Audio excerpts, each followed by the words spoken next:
On Christmas night, U.S. officials releasing video of a strike on ISIS terrorists in Nigeria. U.S. Africa Command confirms the strikes were carried out in coordination with Nigerian authorities. President Trump, in a social media post, claimed ISIS terrorists have been targeting and viciously killing primarily innocent Christians at levels not seen for many years. Adding, the Department of War executed numerous perfect strikes as only the United States is capable of doing. The Pentagon says multiple ISIS terrorists were killed and that it worked with the Nigerian government to carry out this operation. It comes just weeks after Trump ordered the Pentagon to prepare for possible military action if Nigeria didn't do more to stop violence against Christians. I'm hereby instructing our Department of War to prepare for possible action. If we attack, it will be fast, vicious, and sweet, just like the terrorist thugs attack our cherished Christians. 弟兄姊妹平安，这是今天刚刚看到的新闻。在昨天圣诞节的晚上，在川普的指令之下，美國戰爭部向在這個尼日利亞的這些 ISIS 恐怖組織發動的襲擊，從海上的這個軍艦上發射的這個導彈。那這件事情，我們作為基督徒，我們都應該歡迎、感謝川普。當然，我們最終要感謝神。那通過這件事情，我是想和弟兄姊妹分享，就是我們如何來看待地上這些的戰爭。當然，地上的所有的戰爭，結果都是要死人。但是呢，戰爭也有正義的戰爭和非正義的戰爭。那針對 ISIS 這樣的恐怖主義，這樣的這些的惡人，對他們的打擊，對他們的這種懲罰，就是正義的。公義的戰爭。那川普他之所以能夠願意這樣做，其實呢，在尼日利亞的基督徒被殺害，對美國人對川普沒有任何的影響。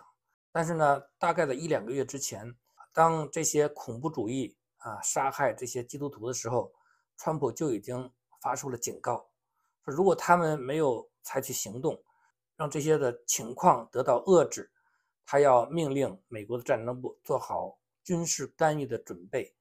那現在呢，川普真的就採取行動了。川普他說的很對，就是針對這些殺害、殘害基督徒的這些的惡人，那在川普的眼中，這些基督徒、這些的主內的弟兄姊妹，他是看為寶貴的。所以我說，川普他是一個真正的基督徒。世界上有多少人真的能夠為在尼日利亞被殺害的這些基督徒，為他們來禱告，為他們來鳴不平，發出聲音呢？這樣的人其實已經很少了，而且願意為這些人去伸張正義，這就是川普作為一個基督徒，他有這樣一個公義的正直的心。那在我的平台呢，有人經常的留言，就是對川普的評價，對他的攻擊，說他呢個人生活墮落，幾次的婚姻撒謊等等這些東西。前幾天我的視頻對川普的肯定，又有人在挑戰我，難道這樣的人是基督徒嗎？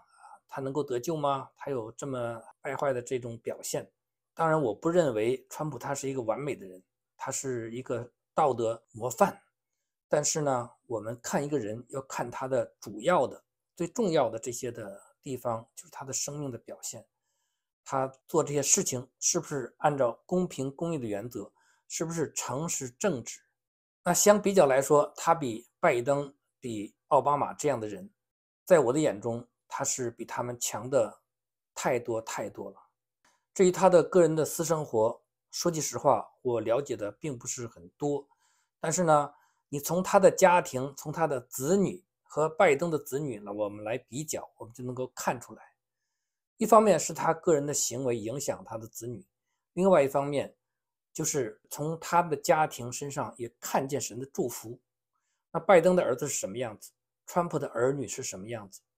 這個都是在公眾面前的，不需要多說。那麼這件事情可以說，川普他所做的就是按照神的心意。如果他沒有這樣做，那在這個世界上，基督徒在世上被這個世界上這些邪惡的勢力所逼迫、所殺害，沒有人為我們伸冤。當然，我們最終神會為我們伸冤的。但是如果在這個世界上有人願意站出來為我們伸冤，那難道不是好事情嗎？難道我們不應該歡迎嗎？難道這些不也是神的恩典、神的旨意嗎？